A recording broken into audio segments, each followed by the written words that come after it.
Small studios, massive impact. Also, sometimes the craziest ideas you won't find anywhere else.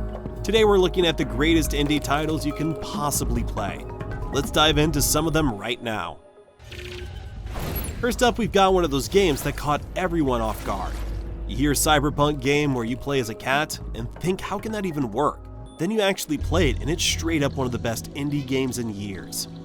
It nails that whole cat simulator thing. You can knock stuff off shelves, scratch furniture, even curl up in a little ball and nap. This is a post-apocalyptic city filled with robots who have more personality than a lot of human NPCs in bigger budget games. The story sneaks up on you too. What starts as a simple lost cat finds its way home journey turns into something way deeper about AI, memory, and companionship. And let's be real, who knew a game where you play as a cat could be so entertaining? Some games try too hard to be deep, but Death's Door just is. It's a simple premise.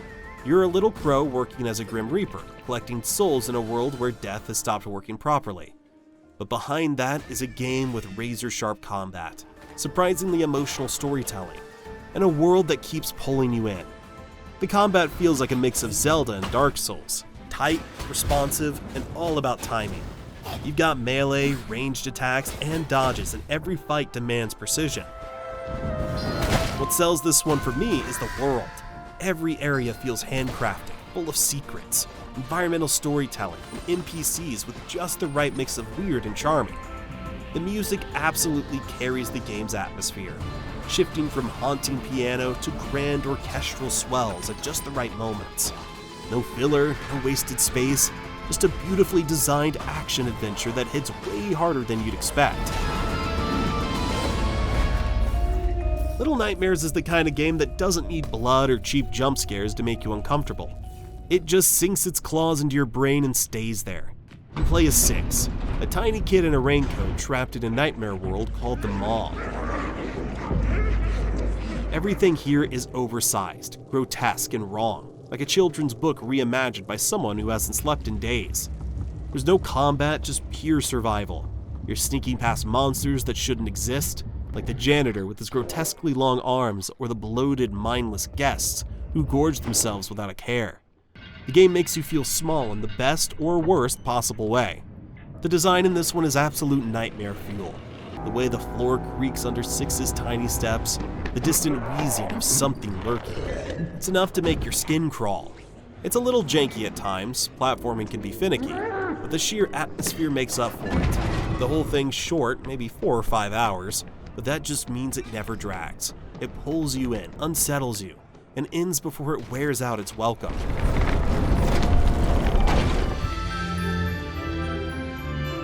A lot of you have asked for this one, and so let's talk about it. Palworld. This is basically what happens when someone looks at Pokemon and says, what if we made it into a survival base, gave it guns, and made the entire internet lose its mind? This game is chaotic in the best way possible. You're catching creatures, sure, but you're also making them work in factories, defend your base, and yes, use actual firearms.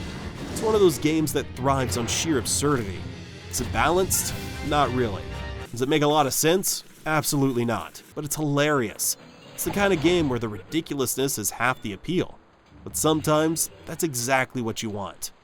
And while people love to argue about whether it's just a Pokemon ripoff, the fact is, no other game lets you build an entire industrial empire off the backs of creatures quite like this. Horror games usually scare you with monsters jumping out at you. Soma scares you by making you question your own existence. This one starts as a simple sci-fi horror story.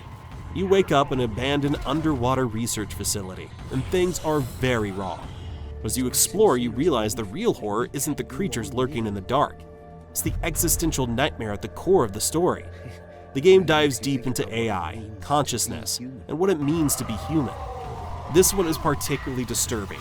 Definitely a memorable experience. It's unsettling, thought-provoking, and one of the smartest horror games ever made. Next up, we've got one of the more recognizable titles on this list. Liza P takes the foundation of From Software's games and throws in some insane twists, like making Pinocchio a Victorian-era killing machine. The world is dripping with atmosphere, and the whole lie system actually gives the story some unexpected depth. It's got that classic Soul-style difficulty, but with a bit more structure, so it feels fair rather than frustrating. The weapons are also a huge highlight. You can mix and match blades and handles to create combos that just feel ridiculously good to use. If Bloodborne and Sekiro had a weird wooden puppet child, this would be it. Stanley worked for a company in a big building where he was employee number 427. The Stanley Parable is one of those games that messes with you in the best possible way. It's a game about choices, except it's constantly making you question whether you really have a choice at all. The narrator is basically a character himself, reacting to everything you do, whether you're following the story or going off the rails. Is this the story? I don't think so. You can get stuck in endless loops, find secret endings, or just ignore everything and see how the game tries to course correct. This one is definitely an absolute classic.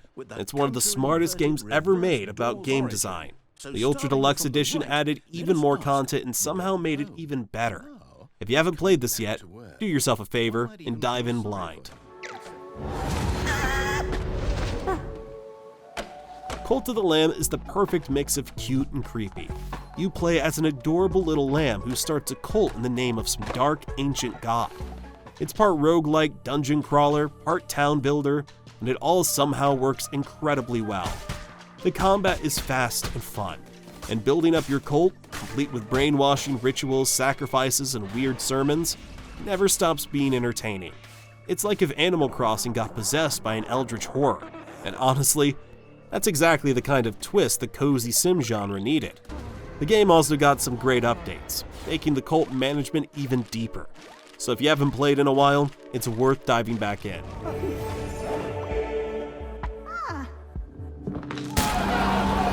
Inside doesn't waste time explaining itself. It just throws you into a bleak, unsettling world and dares you to figure it out. It's from the creators of Limbo. If you thought that game was dark, Inside cranks up the weirdness and atmosphere to new heights. I remember playing this the first time on release, running through a dystopian nightmare, being chased by guards, avoiding mind control experiments, and encountering things that are way worse. There's no dialogue, no cutscenes, just a constantly evolving world that tells its story through the environment. Every little movement feels deliberate, from the way the boy stumbles to the terrifyingly lifelike animations of the creatures you encounter. Man, the thing I love about indie games is they never age, and Inside is not an exception.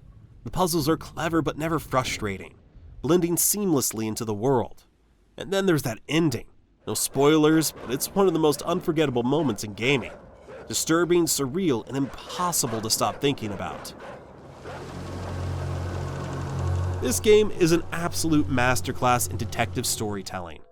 If you liked Return of the Obra Dinn, this one is a must-play. Instead of standard puzzle solving, The Case of the Golden Idol gives you scenes frozen in time and asks you to piece together what happened by filling in blanks with clues you find.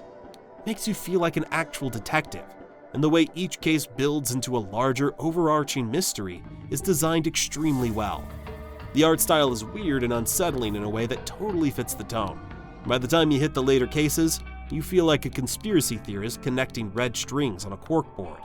It's one of the most satisfying detective games ever made.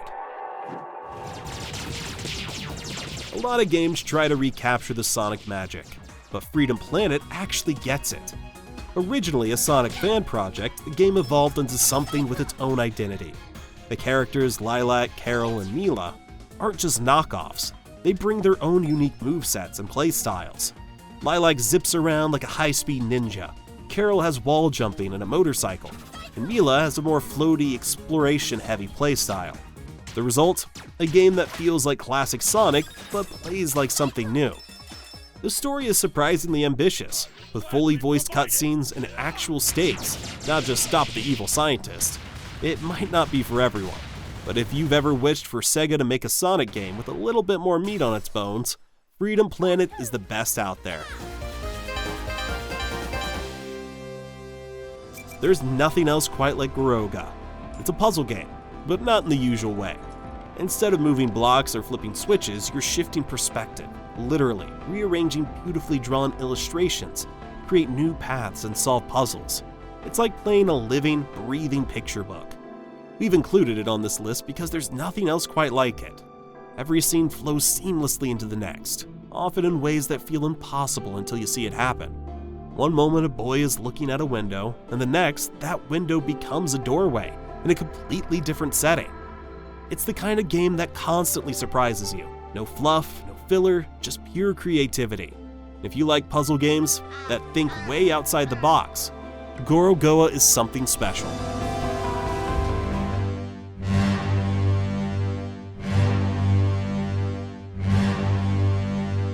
A ghost ship, a magical pocket watch, and zero hand-holding. Return of the Obra Dinn is a detective game that makes you do all the thinking. You play as an insurance investigator sent to a mysteriously abandoned ship, using a device that lets you witness the exact moment of each crew member's death. There's no obvious trail of clues or hand-holding. You have to actually pay attention, take notes, deduce who each person is, how they died, and who or what killed them. It's one of the most satisfying detective games ever made, because it refuses to spoon-feed you answers. Every deduction feels earned, and when you finally piece together the last mystery, it's so rewarding. This one has one of the most unique art styles on this list too. Black and white, old school PC vibes, and that somehow makes the game even more immersive. You gotta try this one out. The Witness is what happens when you take a simple puzzle concept and stretch it into something monumental. It's an open world game where every single puzzle is built around drawing lines on grids. But don't let that fool you. This is one of the most mind-expanding games you will ever play. The brilliance is in how it teaches you. There are no tutorials, no text, just observation and experimentation. Early on you'll be drawing simple paths, but the game slowly starts layering in new mechanics, rules hidden in the environment, puzzles that rely on sound, or even ones that mess with your perspective. Eventually you realize the whole island itself is a puzzle, and that's when your brain starts melting. But when everything clicks, it's magic. It's not for everyone. If you don't like pure puzzle games, it'll frustrate you. But if you're up for a challenge, The Witness is one of the best designed puzzle titles you'll find. If Dark Souls and Castlevania had a baby raised exclusively on Catholic guilt and brutal pixel art, you'd get Blasphemous 2. It's brutal, gorgeous, and unapologetically weird Metroidvania that improves on everything from the first game. In this one you play as a character called the Penitent One, a silent warrior wrapped in Baroque religious horror, slicing their way through a world dripping with unsettling imagery. Combat is fast, weighty, which makes this one really playable for me.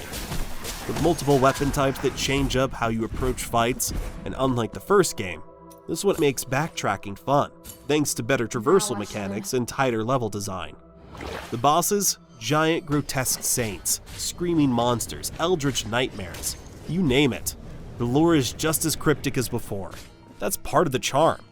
Blasphemous 2 doesn't explain itself, it just throws you into its world and dares you to figure it out. If you love punishing action platformers with weird atmospheres for days, this is one of the best out there. Next up, we've got one of the best indie titles of all time. Some games tell you what to do. Outer Wilds will just drop you into space, hands you a ship, and says good luck.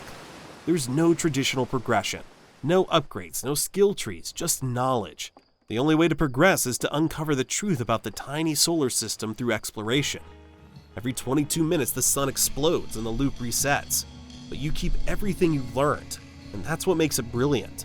You'll spend each loop exploring different planets, uncovering ancient mysteries, and slowly piecing together why the universe keeps resetting.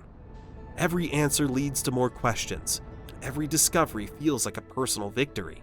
And it's not just about the puzzles. The game is packed with emotional moments, lonely planets, haunting ruins, even a few terrifying encounters. The deeper you go, the more Outer Wilds messes with your expectations. It's a game best played blind, so if you haven't tried it yet, don't look up anything, just dive in. It's easily one of the best sci-fi games ever. There's no other RPG like Disco Elysium. No combat, no fetch quests, just you, a washed-up detective, in a city full of people who all have something to say.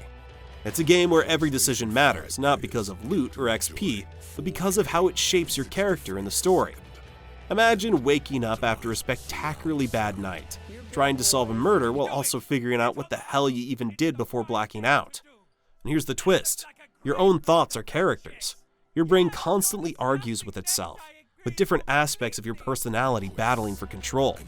The writing is sharp, hilarious, and sometimes brutally dark. And every conversation feels like it could go 100 different ways. I personally find this probably the best game to play after you've had a few drinks.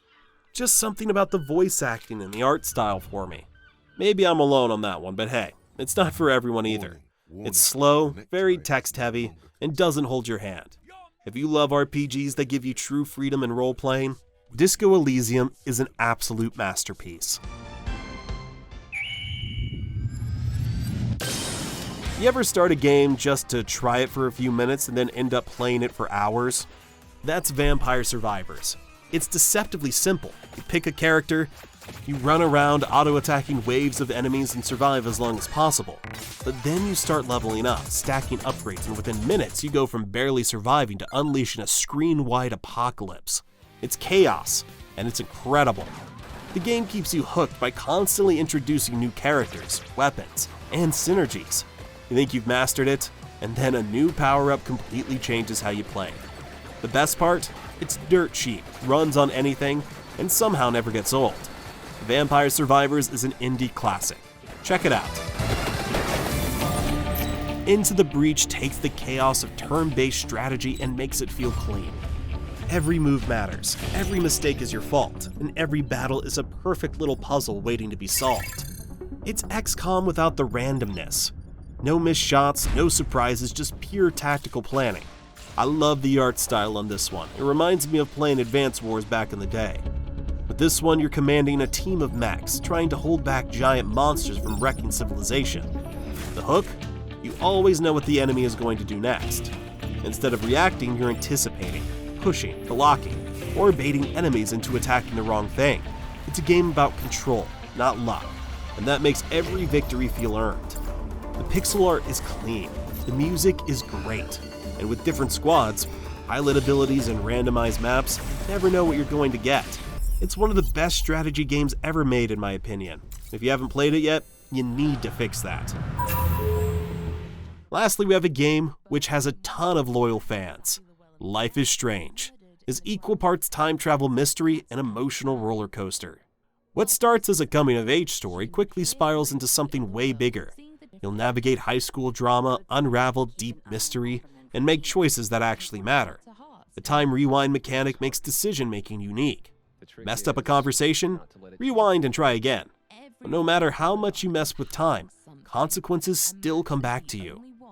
Yeah, some of the dialogue is a little cringe. Ella gets thrown around a lot, but the emotional gut punches hit hard.